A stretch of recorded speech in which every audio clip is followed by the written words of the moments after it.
Narito ang isang printed na kartilya. Ibig sabihin, ito yung isa sa mga mismong pinamigay sa mga gustong sumapi sa Katipunan.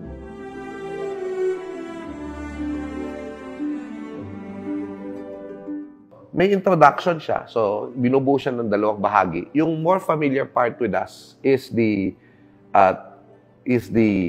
13 rules or tinatawag natin na moral code of the Katipunan. So, yung moral code, it emphasizes na para sa Katipunan, bago ka lumaban sa Spanish, kailangan mabuti muna yung kalooban mo. No? Pinaghahandaan yung kalooban. For a revolutionary organization, napakaganda na hindi talaga yung paglaban sa Spanish yung focus kundi bago ka lumaban, magbago ka muna. Tapos, yung interesting din dito, not so many are familiar with the text, is yung unahan, yung introduction. Doon sa introduction, dito natin makikita what the real goal of the Katipunan was. Kasi, di ba, a lot of the depictions before, decades ago, before all of these new researches came out, na yung Katipunan ay mga bobong masa na sugod at walang ibang alam na gawin kundi maging bayolente. At wala silang konsepto ng bansa. That's why a lot of people gravitate to Rizal rather than Bonifacio and Jacinto because supposedly Rizal was an intellectual and he had a concept of the nation. Dito, makikita natin na meron silang konsepto ng bansa. Kung titignan natin to nakalagay, ang kabagayang pinag-uusig ng Katipunang ito ay lubos na dakila at mahalaga. Papagisay ng loob at kaisipan ng lahat ng Tagalog. Upang sa pagkakaisang ito'y magkalakas na iwasak ang masinsing tabing na nakabubulag sa kaisipan at matuklasan ang tunay na landas ng katwiran at kaliwanagan.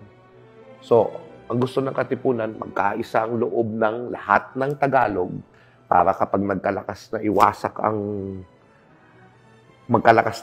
wasakin yung nakabubulag sa atin at matuklasan yung landas ng katwiran. Katwiran, pagiging matuwid at pagkakaroon ng tamang pag-iisip, di ba? At kaliwanagan. Enlightenment. If you're going to look at ito klaro ang concept ng bansa. Doon sa Tagalog, may asterisk. Nag-footnote pala yung mga lolo nyo. So sabi nung mga lolo nyo, sa salitang Tagalog, ang katuturay ang lahat ng tumubo sa sangkapuluang ito, sa Makatwid, Bisaya man, Iloco man, Kapampangan man, etc. ay Tagalog din. As we know now, through studies by historians like Ubaldo, Tagalog actually came from the word alog. Alog is the river delta, where the river and the sea meets, di ba? At nandyan yung mga bakawan tsaka yung mga baklad. And that kind of environment described the whole Philippines because we have a maritime culture, di ba? So, noon pa man, nag-iisip na sina Bonifacio at Jacinto in maritime terms.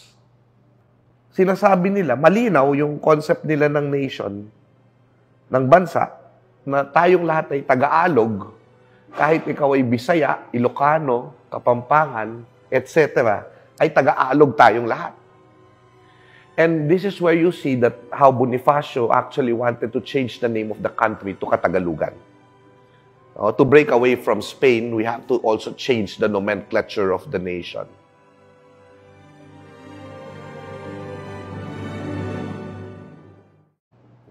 People paid with their blood for the things that are printed here.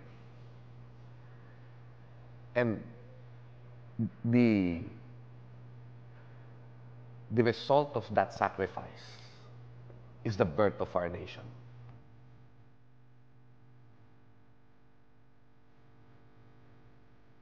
This document is also important because most of the texts of the Cartilla in schools and in the public minds actually kulang. Because they put the 13 aral but they did not include the last part, which is probably the most important thing. It says here, paglaganap ng mga aral na ito at maningning na sumikat ang araw ng mahal na kalayaan dito sa kaaba-abang sangkapuluan at sabugan na matamis niyang liwanagan ng nagkakaisang magkakalahit, magkakapatid ng ligayang walang katapusan ang mga ginugol na buhay, pagod at mga tiniis na kahirapay labis ng matutumbasan. If we're going to abide by the moral code of the Katipunan, not just the Katipunan, the whole nation, tayong lahat, ay sisinag ang araw ng kalayaan sa atin at liligaya tayo at giginhawa tayo. Why? Because true freedom and kaginhawaan comes when we treat each other as kapwa. And trouble comes when we don't treat each other as kapwa. I mean, when you know what happened during the Philippine Revolution and how they sacrificed their lives and how they willingly gave their lives to create the nation, to bring forth the nation, napakalinaw dito that they're very much aware of what they're going to do. No? Aware na aware sila na ito yung kakaharapin nilang sacrifice. And since this is the printed version, this is the version na familiar dun sa mga taong nagsakripisyo, because this was distributed to the Katipunan. And if they have no copy of the printed matter, some people even write it by longhand and then sign it. Oh? So, doon mo makikita yung commitment, di ba, na winarningan ka na eh. Na you will have a difficult life. That there may be times that you have to give up your own life for the cause. But they still entered. Pag nakikita ko to, parang nakikita ko yung commitment ng mga ninuno ko para palayain ako. Some might say that this is just a printed matter. This was not something that was written in handwriting by Jacinto or Bonifacio. But for me, it is as important as those manuscripts. For the reason that this was a copy of something that most of the Katipuneros were able to read and commit their lives to.